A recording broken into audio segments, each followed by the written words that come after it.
So basically how radiologically it represents. So it is a unilocular balloony pattern on X-ray. It is round, well circumscribed unilocular radiolucent lesion, well corticated borders with well sclerotic margins. So why the root absorption mostly occur in this? So it occurs because it has inherited property. One thing which I forgot to tell you, that it develops from the remnants of the reduced enamel epithelium. So we know that reduced enamel epithelium has a property which is shading. So when the shading was occurring of reduced enamel epithelium of the primary tooth, so it releases chemicals. So those chemicals start resolving the roots of the adjacent primary tooth.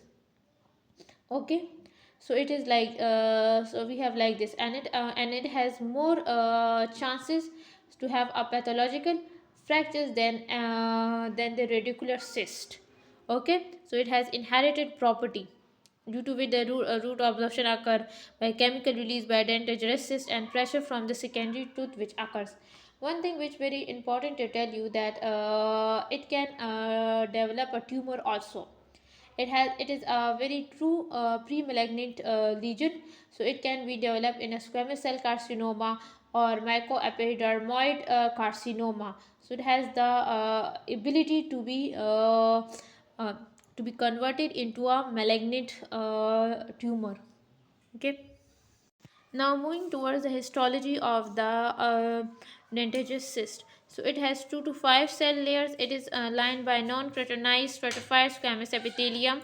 Mucosal metaplasia is common. Capsule is non-inflammatory because it is in a developmental cyst, and they have cholesterol Rushton bodies, and cerebral protein level is 5 to 7 gram per dl basically.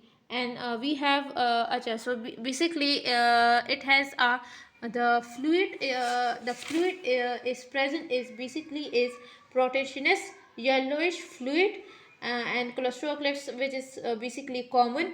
It has also the islands of odontogenic epithelium, which is occasionally absorbed in this. It is also supported by a fibrous connective tissue which has capsule definitely but free from the inflammatory cells infiltrate.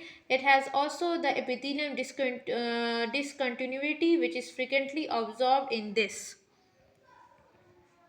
Now, name the cystic lesion that develops from the lining of ameloblastoma. If someone asks you, it is dentagerous cyst, and name the symptoms which are associated with a dentagerous cyst is cleidocranial dysplasia, and then we have the Morotex Lemy syndrome. Okay, these both syndromes are associated with the dentagerous cyst.